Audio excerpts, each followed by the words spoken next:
Welcome to Victorious Parenting. I'm your host, Arabella Hill. Now's the time to transform your home life and make parenting a breeze by learning and applying new strategies.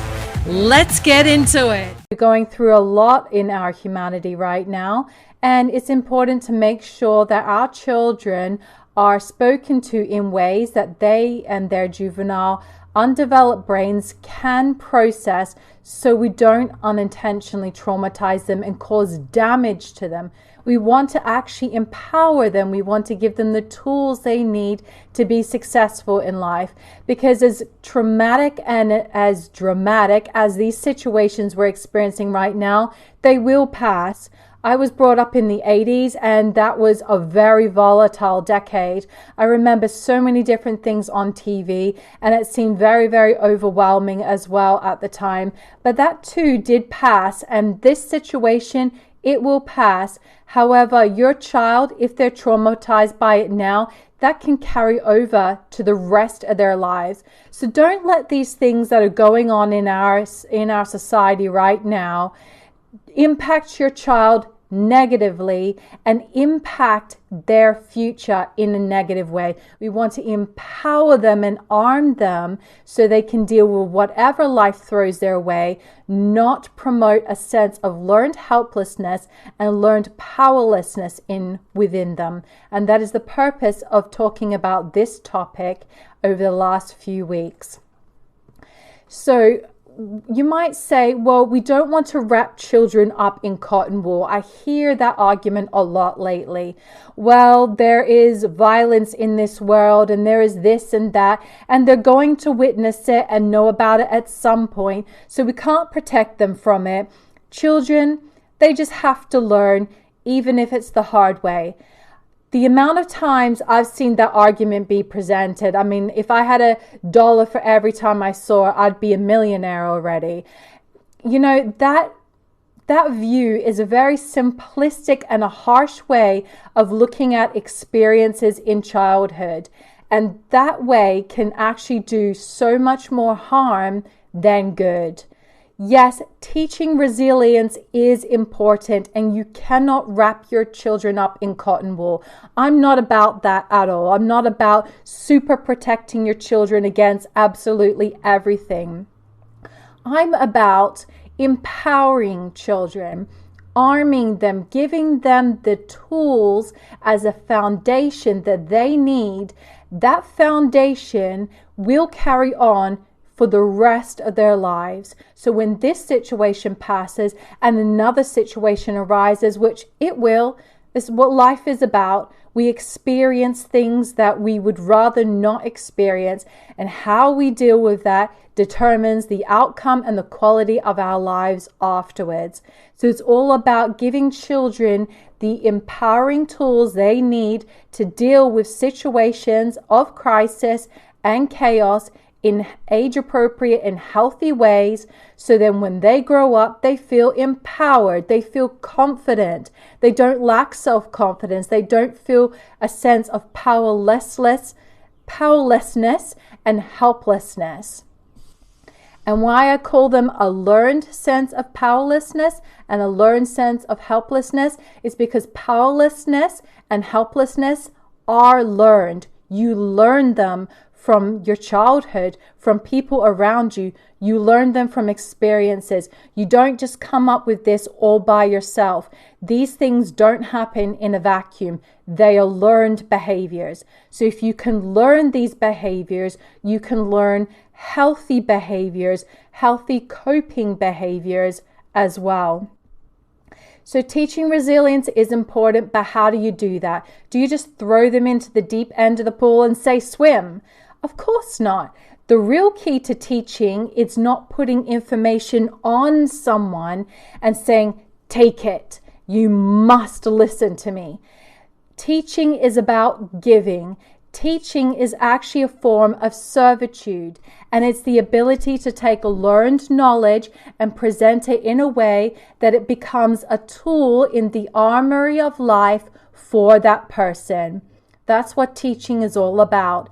It's not about trying to shove all this information on your children and say, well, you have to deal with it because that's the way life is. It's not about having adult conversations around your children in ways that they cannot process that information and say, well, they're going to learn someday anyway.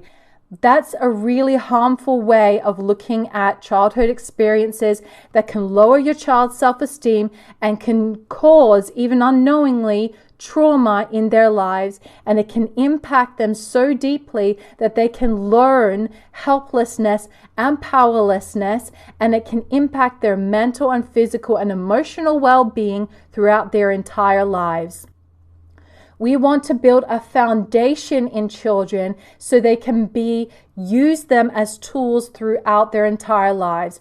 Not because they're frightened or they've been forced to, because they're being empowered. True teaching is about empowerment, and you, as your child's parent, are your child's first teacher. We can't palm this responsibility off onto institutions. We've seen in this crisis that our institutions at the time of need, they fail us. So we need to be able to be responsible adults and responsible parents and know how to arm our children with the knowledge and tools in order to overcome any kind of situation that may impact them traumatically. To teach them about resilience is to give them the ability to become resilient through confidence that comes from within themselves, knowing that they can handle tough situations that life throws at them. So I'm going to go over here now. I'm going to talk about the statistics about why resilience is so important. According to a survey taken, and this is Australian data, but when we look at the data in America and the United Kingdom, they're not so much dissimilar. Our population here in Australia is a lot smaller, so the numbers are probably less than they would be in the United States and in England. But around 14% of 4 to 17-year-olds have been assessed as having mental disorders. 34% of 11 to 17-year-olds have been bullied at some point. 28% of children and adolescents in Australia are experiencing distress within the home. 8% of 11 to 17-year-olds meet the DSM-IV diagnostic criteria. So this is a diagnostic criteria that psychologists and therapists use to assess and determine mental disorders. 8% of 11 to 17-year-olds fit the criteria for a major depressive mental disorder. 10% of 12 to 17-year-olds reported having ever self-harmed, and 7% of all 12 to 17-year-olds have reported to have anxiety. These are just the statistics from what we know from people who have reported these things to their GP and have actually taken a mental health diagnostic test. Imagine all the ones who haven't, whose voices are not heard. So, examples of improved resilience. When we teach our children resilience, their mental health is so much more improved. They can manage stress, it reduces anxiety, they can stay more optimistic. That learned powerlessness and learned helplessness disappears. They can manage and change setbacks. Their physical health is better. They are less sick, less fatigued. They learn how to stay calm. Their sleep habits are more improved. Their physio-social environments are better. They can deal with difficult classmates. They can deal with difficult situations among siblings. They are more emotionally aware. They're more engaged in school, and they have stronger relationships. Their performance overall is improved in every area of their lives. So teaching children to have resilience is important, but throwing them in the deep end of the pool and saying sink or swim is not the right way to go about it and will do more harm than good. So here are 7 ways to build resilience in your children. Number 1, communicate openly and honestly. We need to listen to our children as much as we're telling them what we would like them to do. We need to put away all distractions and sit down and check in with our children. How are they tracking? How are they feeling? Number 2, we need to keep listening as they explore their own feelings. Sometimes when we're listening to children talk, we can judge based on our own experiences.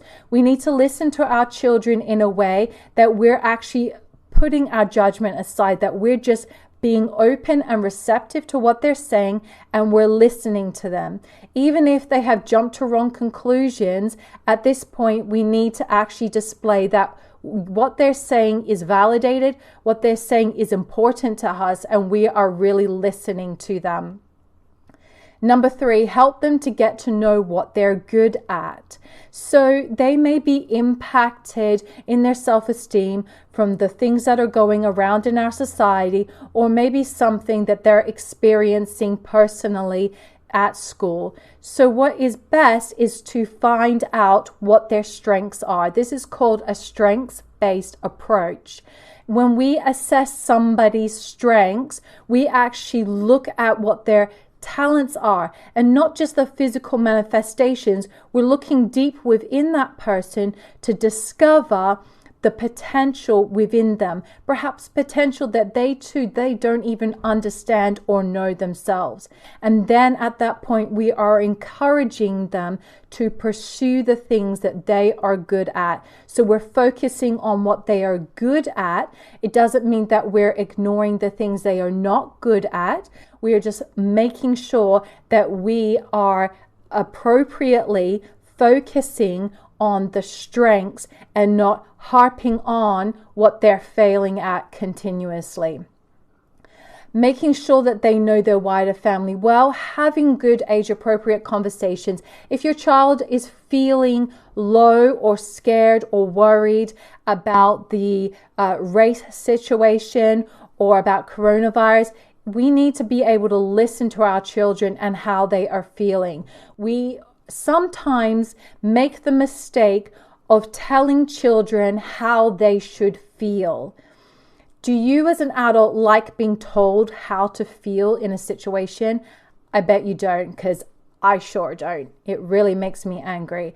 And children, they're no different. We shouldn't be telling them how to feel. We should be allowing them to feel however they are feeling, and then correct any misjudgments or wrong conclusions that they have jumped to because of their immaturity along the way.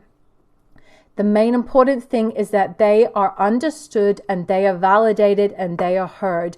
That promotes a sense of control and power within them.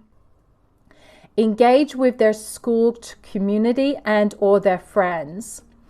Get involved in the wider community. I know it's difficult with all the social restrictions, but perhaps there is a way that they can still keep in touch with their friends via video, and having that kind of bond between children is really important, and maintaining it. And number 7, help them develop strong friendships that are empowering them, that are healthy, and help them along the way. If you would like access to more parenting resources and a big supportive community, I'd like to invite you to our Facebook group, Victorious Parenting. I give regular content every single day, and we have a unit section where you can find all the best content. There are some short form and long form content in there, like the Grey Rock method and how to deal with sibling rivalry. And as well, you'll get to be a part of a great big community of parents who are becoming victorious just like you. We'd love to have you join us in Victorious Parenting. Discover the 7 biggest mistakes parents make that can lower their child's self-esteem forever. PromotingSelfesteem.com.